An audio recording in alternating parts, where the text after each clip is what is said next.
Alright, we are on page 168, and I'm going to recap what we said yesterday about conceit, arrogance due to religion.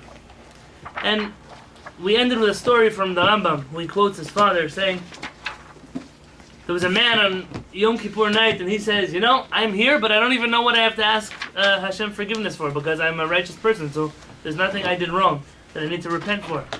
And the Rambam said, you know, this man, if he would only realize that his biggest thing he has to ask forgiveness for is that he thinks that he has nothing to ask forgiveness for.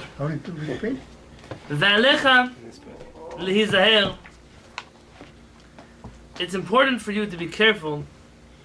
שלא לסתור מה שבארתי לך על חיוב הענווה בענייני הדת ממאמר חז"ל. Do not try to dispute what I just said based on the writings of Chazal in Pirkei Avot.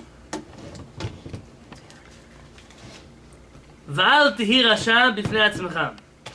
The Mishnah tells us in Pirkei Avot, you should not be considered evil in your own eyes. I mean, don't always say you're evil, I'm not a good person, I'm not. He says, that sounds like a disproof to everything he's been saying now.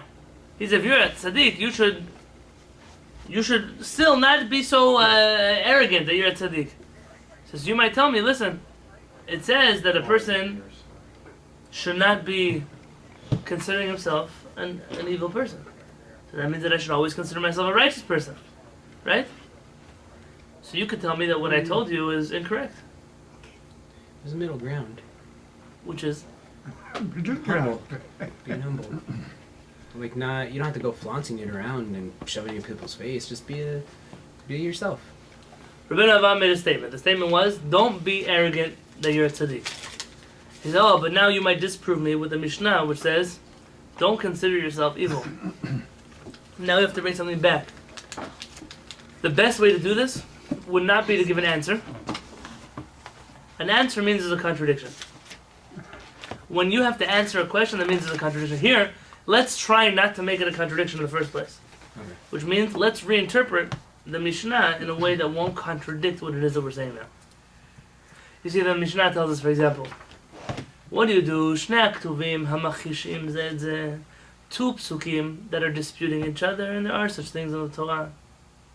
There are two psukim that are directly opposing each other. So what do? What does the Mishnah say?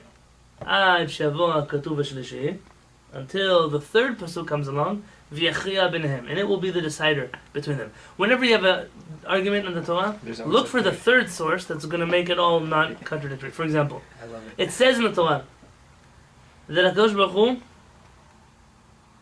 poked avon avot al banim.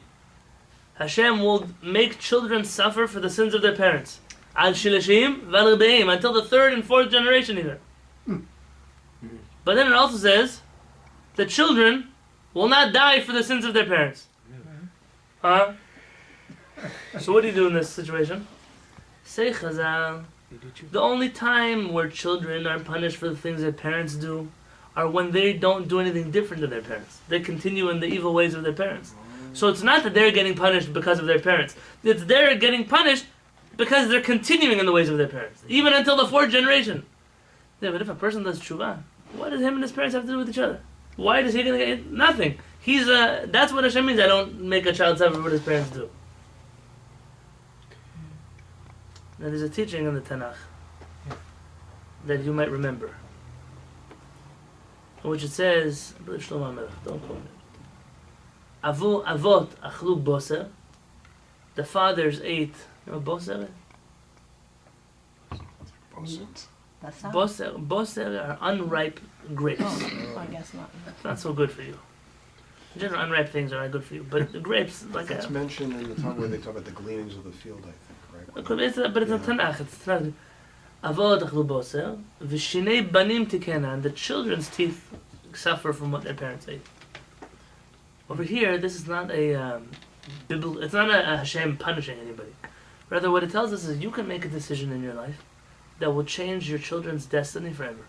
I had a boy recently I just met. He said, oh, you have a Jewish last name? I said, sure, my dad is Jewish. I said, oh, that's so nice. So he says, no, but he's not Jewish anymore. What do you mean? His mother married a nice Christian girl from Europe. And The father said, I'm going to be like her. So he converted out of Judaism, which obviously we say you can't do, but it doesn't help what we say. Right. And he raised his children to consider themselves Christians. And here you have a child who's been raised already. He doesn't think there's anything Jewish about him. It could be a decision that a parent makes, and a child, what are you going to do? The child, someone made a decision to cut him off from the Jewish people. People make the decision here. I'm going to raise my children. I grew up in a religious house, but I don't want to be so religious. My kids are going to go to public school, and they're going to live like their friends, like eat like their friends. And then you wonder, what have you done to them? You have a situation where there are Jewish children. It's good for you. You grew up in a place where you know, but your children don't know anything about Judaism. Because what? You made a decision for them. You chose for them that they shouldn't know. Let them know, and then they can choose if they don't want to know. Just like you had that chance. It can't be. It can't be. It doesn't work that way. If they're raised as a Christians, all of a sudden child is going to know Jewish values. He won't. Meaning his father ate unripe grapes, and the child is suffering for a decision his father made. You get married to somebody. Who you marry is not just about you. People, this question comes up a lot. I found an amazing woman, but she hates kids. But she loves me. When did you get married? Are you getting married because of you? Are you a selfish person? I mean, you're going to have children with her, and she's going to hate them. You're marrying a Cruella de Vil. I know you're marrying over here. What are you going to do? No, but I love her. You love her, but you don't care about your children. But I don't have children yet. I know, because you're not thinking about tomorrow. That's what Shlomo Melech.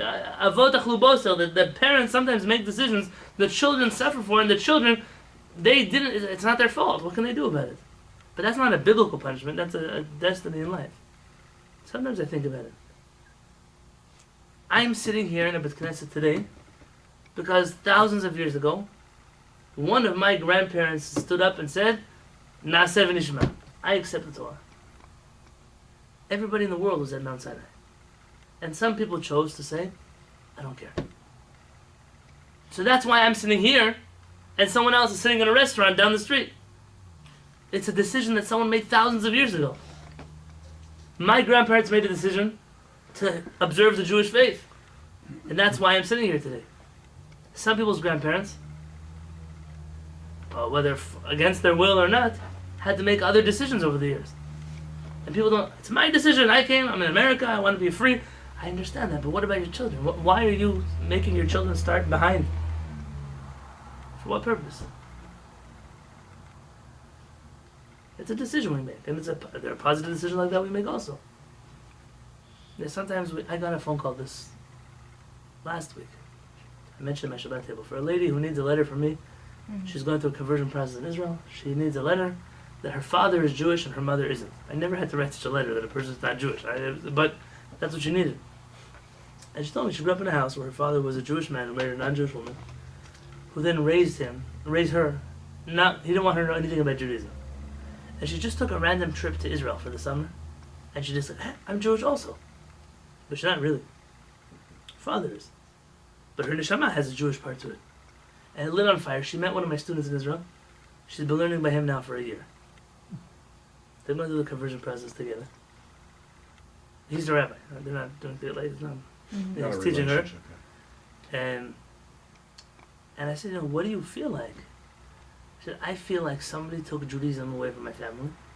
And I am coming now, after however many years, to fix that wrong that was done. It's like the whole weight of her family is sitting on her shoulders. I said, so my only condition that I write her a letter, I said, is when you finish the conversion process, you come out of the mikvah, I want a phone call so I can say Mazal Tov to you. I want to welcome you home. You know how many people in the world? Last night, I sat down on the phone with Rabbi Chaim Amsal, who is a Knesset member, a former Knesset member in Israel. And he has an organization he's doing to bring Jews back. Angel pushed my buttons on Shabbat too much, so I had to do something about it. So he has an organization that helps people who can trace their lineage back to the Inquisition to come back to the Jewish people. Wow, good. What's that name? I don't remember the exact name of the organization. He works with a few different organizations, but they're now going to Brazil. They're doing a bedding in Brazil, and literally hundreds of people will be coming back to Israel. The number that we have, a conservative number, is about 50 million people on this earth, are children of Jews that were forced to convert in the Spanish Inquisition. I want to be there to welcome people back home. That's what I want to do.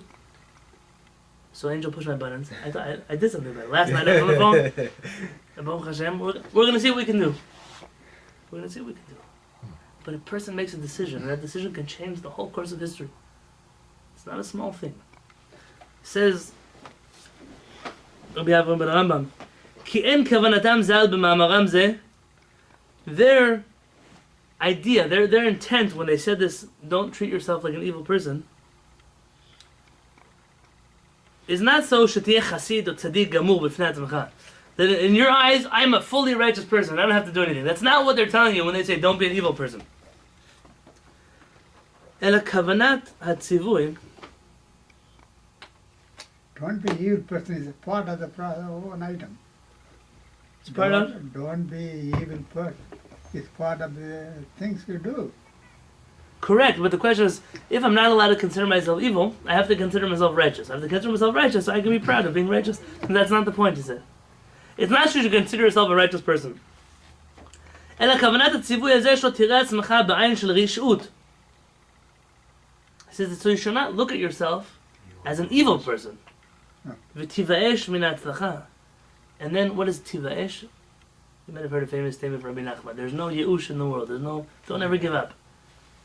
Rabbi Nachman was a big tzaddik. He didn't invent this line, though. No, Avraham ben Rambam says, the danger is that you're going to think, I'm so bad that I have no hope to ever be good. And you're going to think, I'm so far away from this. ותבוא לידי הפסד הטובה שאתה שרוי בה, או לידי מניעת השגשוג, ותוספת צדקות. Either you're going to lower your state from where you are now, you're going to get worse because you think, hey, why should I bother trying if I'm never going to be righteous? Or you might never try in the first place. And it will prevent you from ever reaching any kind of level of righteousness. So that's what our rabbis say when they say you shouldn't consider yourself evil. Meaning, don't let your Yetzer Hara get to you and tell you, you're not good enough. Don't bother trying. Look, I remember what you did yesterday. I know what you ate last year. I know what you grew up believing. I know. Don't want you trying to pretend now you're someone holy. Yetzer Hara, sir, have a nice day. Here's an airplane ticket. Go somewhere else. I may not be a tzaddik today, but I'm on the path. I'm going down that road. If you want to come along, please, I can make you a tzaddik too. But if you want to hold me back, so there's no more room for you in my house. A person has to make that decision. That's what it means. But arrogance, that's not the same thing as being arrogant that you're so religious. It means don't let your Yetzer Hara knock you down.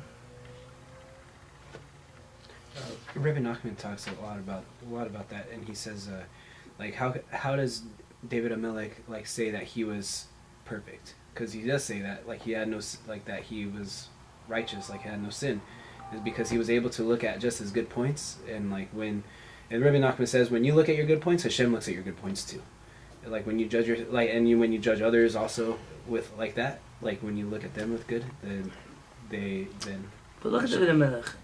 So he saw the goodness in him. But it's the same David Amelech who says, if only I will merit to see Hashem in the Garden of Eden. If only I'll. He's not even sure he's going to merit. It's a balance. I mean, so he knows how righteous, and David Amelech is from the righteous of the righteous. And whatever, there's a famous story about a big tzaddik who went to the river to do tashlich, to throw his sins away into the water before Yom Kippur. And he's doing it there, and all of a sudden he sees all of his chassidim jumping into the river.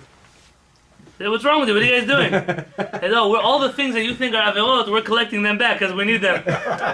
Sometimes what a tzaddik thinks he's doing wrong, really it's for us, it wouldn't be an averah. We'd be lucky to be doing things that bad. But for him, he's on a whole different level. That's why he has to act that way. I once sat with our parents. My wife was there.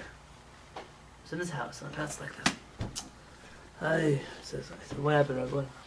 He remembers a time that he wasted so much time in his life. And so I asked him. Now, see, most people, he doesn't talk to like this, but I'm a chutzpan a little bit, so I asked him a little, tell me what did you waste? He said, I spent so much time reading the newspaper. And I don't know how I'm ever going to get back this time in my life. It's such a terrible thing that I did. It's probably the worst waste of time I've done in my whole life. And I said, wow, so like, I must have read a year's worth of newspaper. And how long did you read newspaper for? It's 25 minutes he read the newspaper. So he can't get over himself. He said he started an article and he just kept reading and kept reading and kept reading. He looked at his watch. It was 25 minutes reading a newspaper. He said, how does he have that much time in his life to waste reading a newspaper?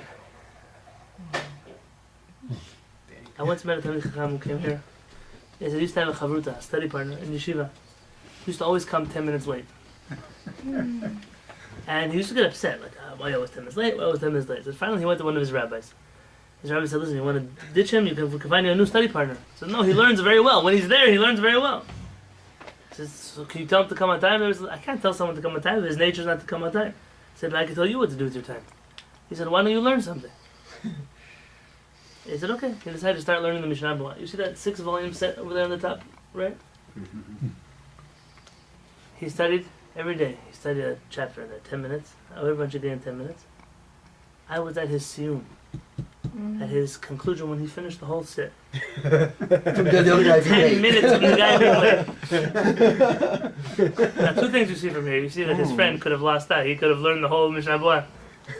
But you see something else. That your 10 minutes in your life are very valuable. I speak to myself also. Don't be so... don't shortchange yourself with your time. Your time is valuable too. Time is money. Time is not just money. Time is a lot more than money. You sometimes have to make a calculation, you know? I want to buy bananas at this grocery store. But the one in Claremont is 29 cents cheaper. There are people who do this math, you know? They buy bananas here, tomatoes over there. They go buy bread over here, and they go... There are such people in the world. Hashem gave some people that character trait. What they don't realize is, I don't know how much gas, I don't know how you calculate gas. Your gas, just your gas to get from here to there, you might as well have stayed at home and not bought bananas in the first place. But your time, it's 2 checkout counters, it's 2 parking your cars, it's 2... Why is your time not valuable to you? If you were a lawyer who makes $800 an hour, you wouldn't go buy cheaper bananas. That could be because you could afford the bananas in your neighborhood, right? But a person realizes my time is worth a lot. I once, I borrowed one of his notes, and I went to go photocopy them. And he grabbed me by my sleeve and he said, Rabbi Yonatan, don't lose those notes. And I said, why? I was just going to make a copy. He said, these notes are worth $100,000. He said, because I spent time on them. He said, my time is worth a lot of money. Don't lose them. I didn't lose them. I didn't lose them. Trust me, I didn't lose them. I ran there and I ran back. I had a photocopy machine in a different building. But he's right. Your time is also worth something. When you start to calculate all the things that I need, Chacham Yosef had a rule. That I'm not telling you that we're at that level where we have to have this rule, but Chacham Yosef once came to visit his son-in-law at his house. He saw him screwing in a light bulb. He said, why are you screwing in a light bulb? He says, because it burned out. He said, that wasn't my question. He said, you normally sit and study Torah. He said, can't you just hire somebody else to put in a light bulb for you? There's people who that's their job, electricians. Who calls an electrician to put in a light bulb? He said, somebody whose time is valuable doesn't climb on a chair and change a light bulb. He'll pay the electrician. Now, I understand. I don't have the kind of money to call an electrician to change my light bulb. But then again, I'm not Rabbi Yosef's son-in-law, so it could be, it's a different... If you really valued your time, it's not being lazy. It's saying, I was once at somebody's house. I stayed there for somewhere with wealthy people there. And the wife tells her husband, Erev Shabbat, go bring me the broom, go to the store, go sweep this room, bring the laundry from this house over there. You all have such an experience. And at one point this guy stopped. Regularly. And he says, why don't you get a cleaning lady? He says, I already have her on Mondays. He says, get her on Fridays also. He says, no, it's too expensive. Says, how much is your cleaning lady already? He said, you know, if I was at work now, he said, every hour that I don't work, and I don't know exactly what it feels like, he said, every hour I don't work is $150. Oh, wow. He said, so just 1 hour that I'm running back and forth to the laundry room for you, you could have hired 2 cleaning ladies. But people don't value time. Rav Tenler, Alav Shalom, my rabbi, has one line in his mouth always. He used to always come back Friday morning from Baltimore with a speech that he used to give. He used to give a long speech about Shabbat to the parasha, and whenever you come back to the dining room, so the rabbi would say, no, what did Rabbi Tenler say? He told you not to waste your life. Bottom line, every speech was the same rule. Don't waste your life. Don't waste your time. Stop wasting your time. Your life is very valuable to you. If we treated ourselves with that much respect, we'd be in a whole different place. We would be tzaddikim. We could finish the whole world. You could finish studying. To put that time in. One question. Sure. The first to Joe. Okay. How many times a day Chachami does it take to screw in a light bulb? Oh. None.